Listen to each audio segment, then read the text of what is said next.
everybody, Kevin here.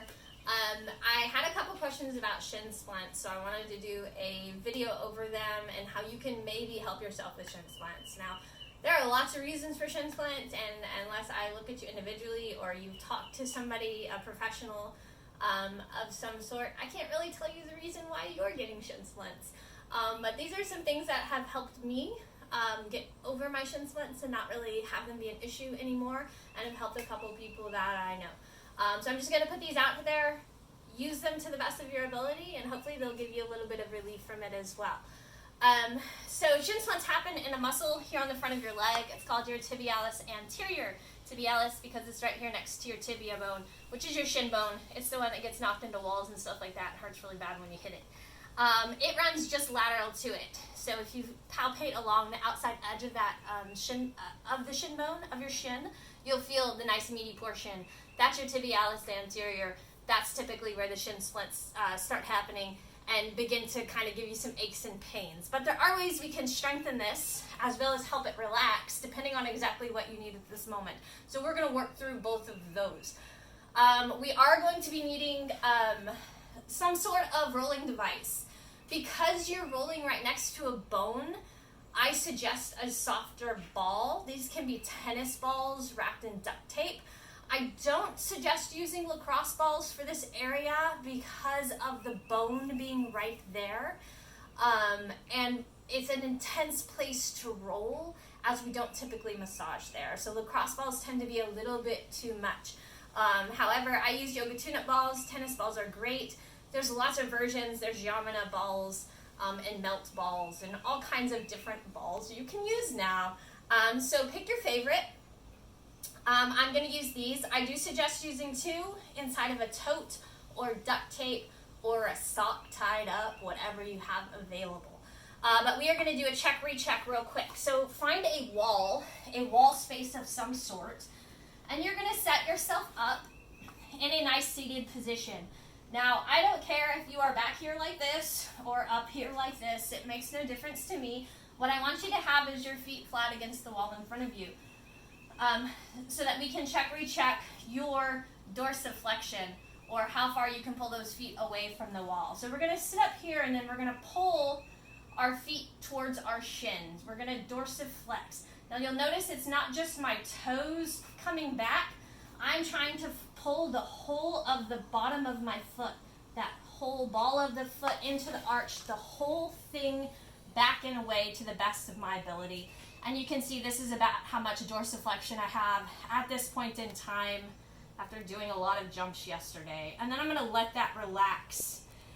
And we're going to grab, I like to roll this tib anterior on some blocks. These are completely optional. You could even use books for these. Just stack a couple hardback books near one another.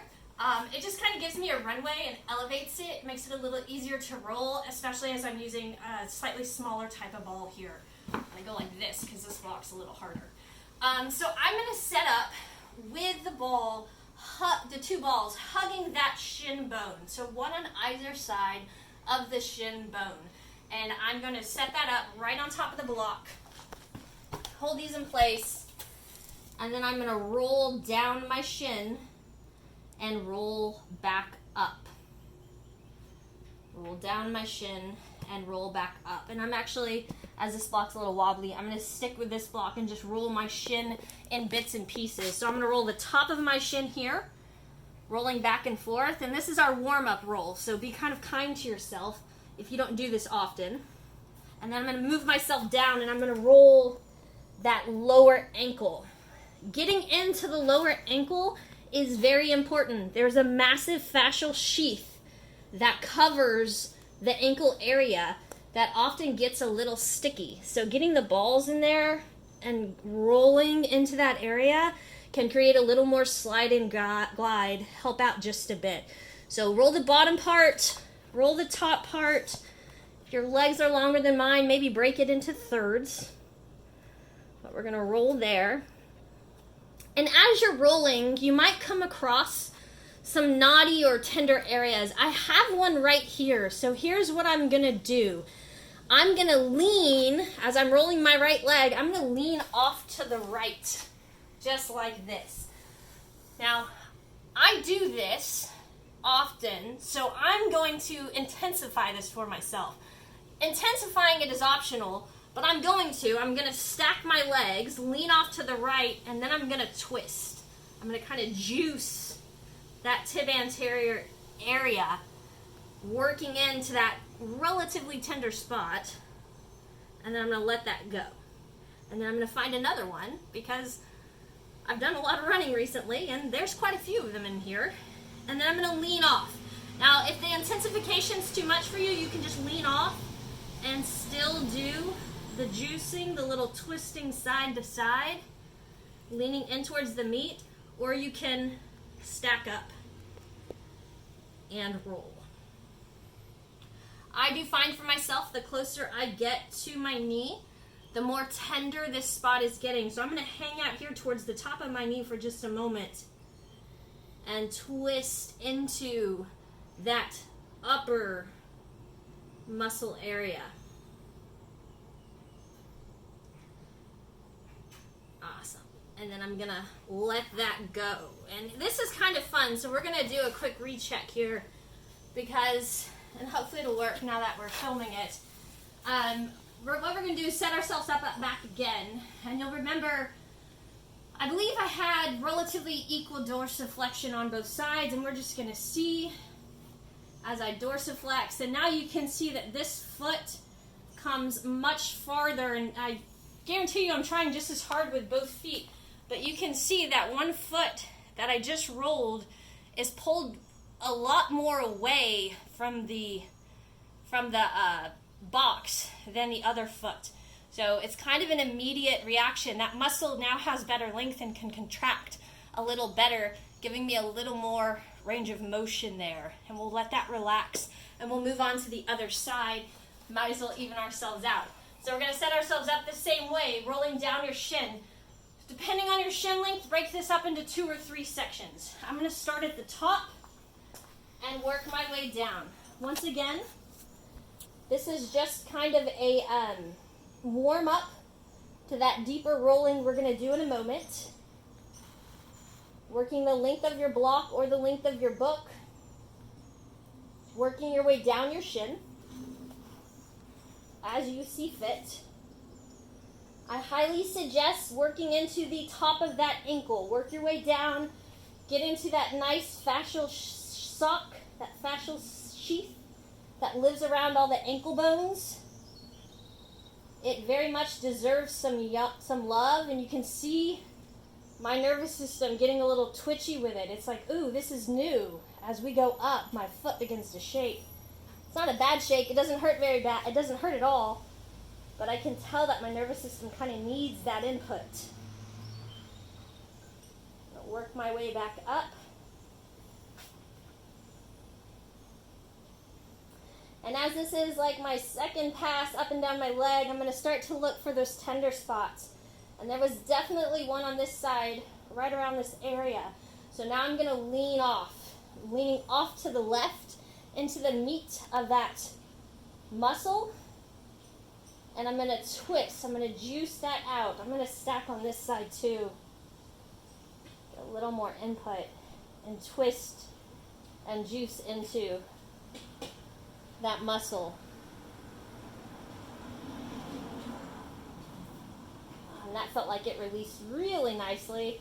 So I'm going to go searching for another one, a little down low again. Closer to the ankle on this side, it seems.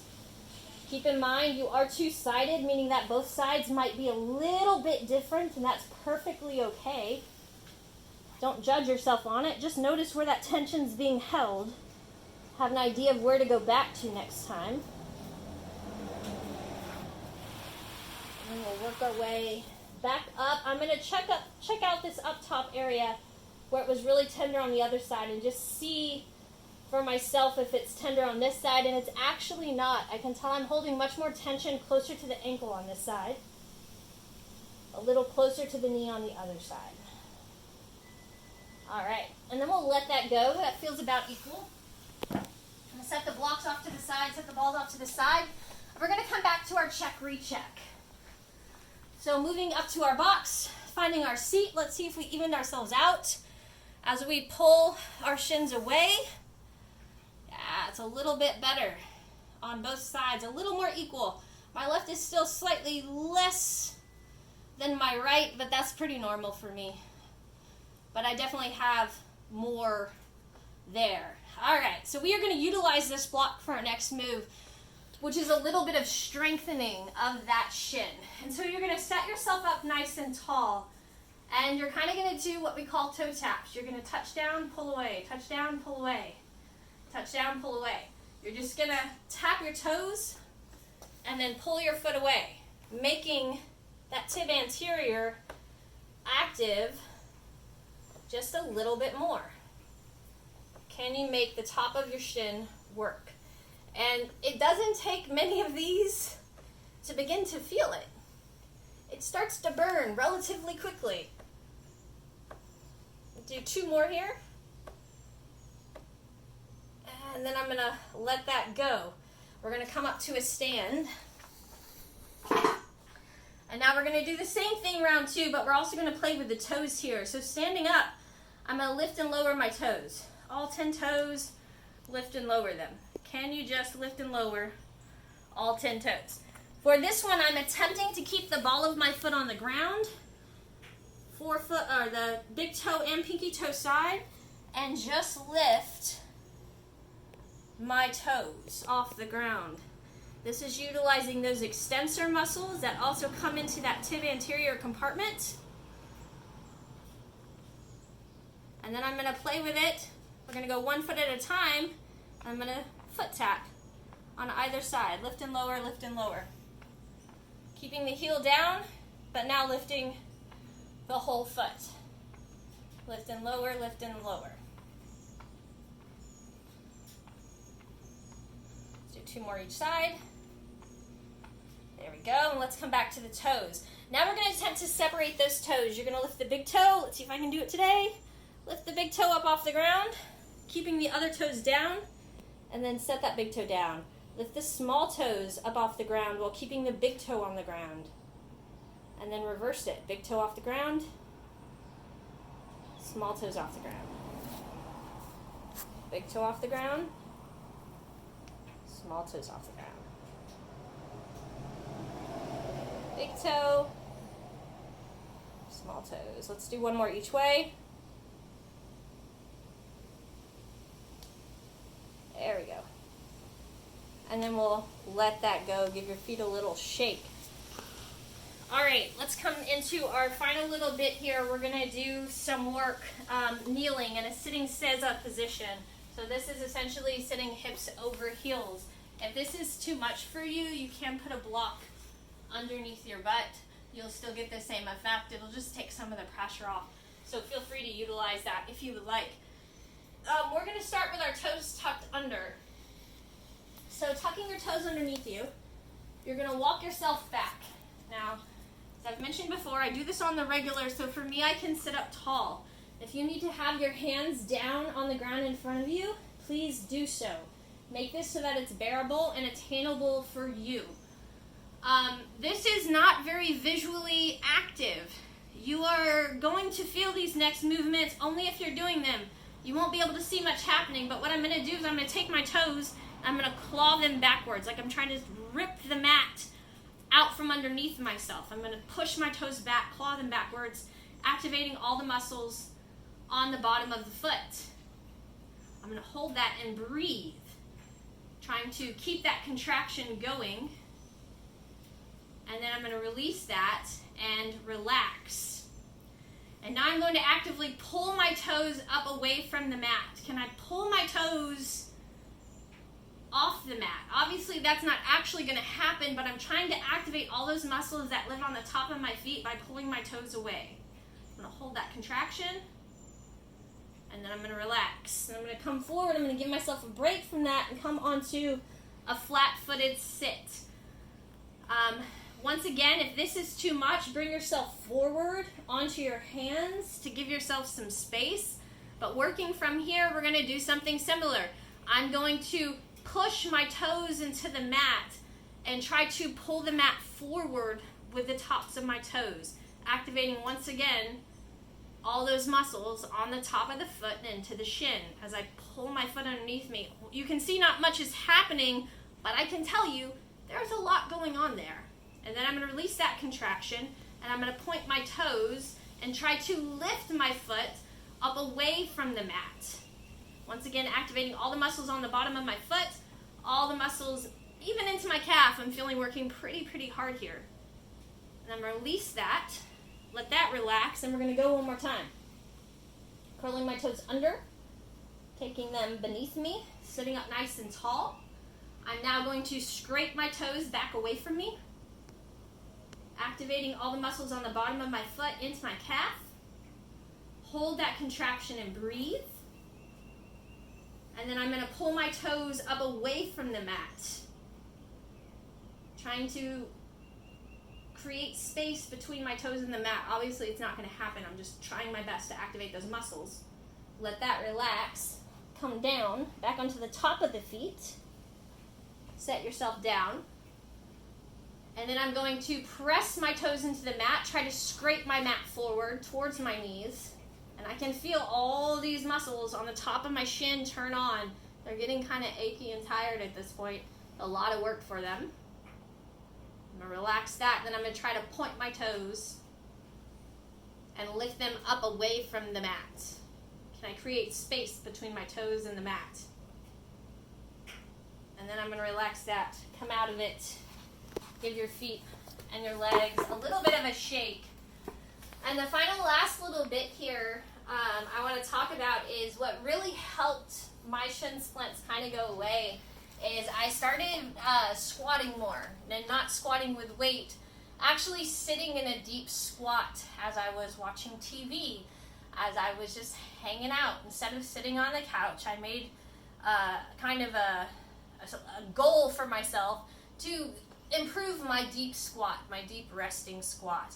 And as I did that, I noticed that where I was feeling the most achy was actually my shins. My shin muscle, my tibialis anterior here, the whole anterior compartment of my shin would be really sore when I first started this. It helped my knees feel better, it helped my hips feel better. Now I'm not talking about sitting in a squat until you can't feel your feet anymore. I'm talking going for like 30 seconds, working your way up to a minute, maybe working your way up to 2 minutes in a deep squat. And how I started, and how I still do it when I'm planning on sitting there for a while, is I prop my heels. Whether it's with a rolled up yoga mat, a pillow, or a 2x4, I put my heels on a prop, I find a hip distance that's good for me, and I sit down in a squat. And I just kind of hang out here. I can move around a little bit. I can hang out and watch TV. Not only is this good for my shins, it's good for my knees, good for my hips, good for my low back, but also, as we did in our last video, it's really good for your pelvic floor. Your pelvic floor has to hold a lot of your inner weight here, and it's creating some length in that pelvic floor while putting it under a place where it's like an eccentric contraction almost for your pelvic floor, causing it to strengthen a bit. So it's also a really good movement to increase the durability, so to speak, of your pelvic floor. But this kind of changed the game for my shins and my shin splints when I started hanging out in a deep squat. Now, as I mentioned, you're not going to sit here until your legs are just goo and you can't feel them anymore. It's a dynamic sitting posture. So sit here until you're uncomfortable and then get up and move. Sit some way else. The goal would be to build up the amount of time you can hang out in a deep resting squat, whether it's with your heels propped or with your feet flat on the ground, but something to work on. Thank you very much for watching. You can follow me at Move with Kevin on Instagram. I'll see you next time.